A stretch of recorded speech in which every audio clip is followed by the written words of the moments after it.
Ever since the new neighbor moved into the apartment next door, a peculiar unease had taken root in the building. Clad in vibrant circus attire even in the dim hallway light, his presence was as conspicuous as it was unsettling. A clown by profession, he claimed, fresh from touring with a traveling circus. At first, the oddity of having a clown as a neighbor was a novelty among the residents. Whispers and curious glances followed him, but so did smiles. After all, how harmful could a clown be? The answer came subtly at first. Pets in the building started to vanish. Mrs. Peterson's tabby cat, known for its lazy afternoons in the sunlit corridor, was the first. Then, the canary that Mr. Green kept singing by his window. Concern morphed into paranoia when people began to disappear. Old Mr. Jenkins, the night watchman, was the first. Known for his punctuality and dedication, his absence was a shock. His post was abandoned, his chair empty, with only the echo of his last rounds lingering in the cold night air. With each disappearance, the atmosphere in the building grew heavier, a sense of dread hanging in the air, thick and palpable. But the most disturbing change was the behavior of the clown next door. At night, I began to hear strange noises coming from his apartment, whispers that seeped through the thin walls, the sound of something heavy being dragged across the floor, and, most unnervingly, laughter. Not the joyful laughter one might associate with a performer of his kind, but something darker, tinged with madness.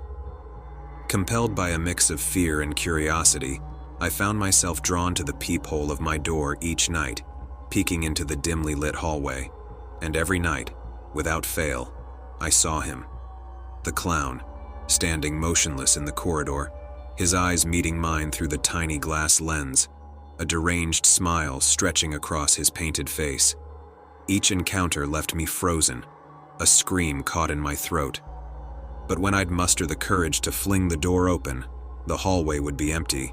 The after-image of his twisted smile burned into my vision. Sleep became elusive, every sound a potential harbinger of doom. My days were spent in a haze of exhaustion, my nights consumed by vigilance. It was during one of these sleepless nights, the silence of the building broken only by the whisper of my own breathing, that a knock came at my door, timid, almost hesitant. My heart pounded as I approached, dreading another encounter with the clown's haunting visage. But it wasn't him. Standing in the hallway was the building's janitor, a figure as much a part of the structure as the bricks and mortar themselves. His face was drawn, eyes wide with fear. "You've seen him, haven't you?" he whispered, glancing nervously towards the clown's door. "At night, through the peephole." I nodded, unable to find my voice. "He's not what he seems," the janitor continued, his voice a conspiratorial whisper. "He's not human. The disappearances, the pets, the people, it's all him." The revelation hit me like a physical blow. The janitor urged me to leave, to escape before I became the next victim. But where could I go? The building, the neighborhood, had always been my home. The janitor, an old man who could no longer stand idle, informed me the man dressed as a clown leaves his unit at the same time every day. We knew we had to do something. Together, we ventured into the clown's apartment under the cover of day, while he was out performing his daytime charades. What we found was a labyrinth of horrors, props and costumes. The smell was the worst part, and at the center of it all, a makeshift altar adorned with the personal effects of the missing. The truth was undeniable.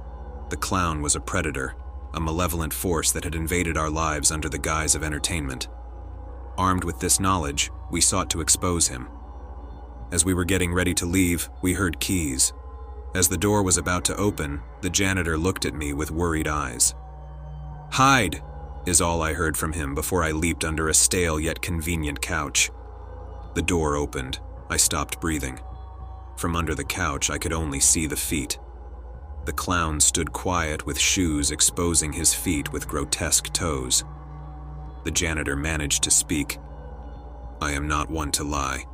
I am here because I know what you are, and I will do what I must to stop you."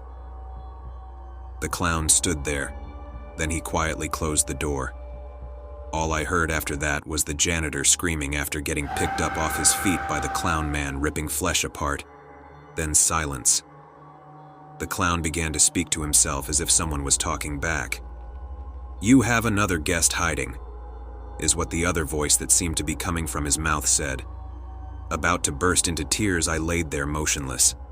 As the clown began tearing the apartment apart limb to locate me, I saw opportunity. His window was wide open. We are on the 3rd floor, but I'd rather risk the fall rather than getting eaten alive by a clown demon. I ran as fast as I could and jumped out the window. I landed on a car and was certain my back was broken. I could not move. I was lucky to be alive. As I look up, I see him in the window, those nightmarish eyes and teeth that twisted his smile in an unnatural manner. Ambulance came right away. The police searched his apartment. What I was told was that that unit had been under construction for the past 6 months and was vacant since. Shocker, of course, the clown demon leaves no proof behind. I know he's out there still. And so, I write this as a warning on my way to get medical treatment, but beware the clown.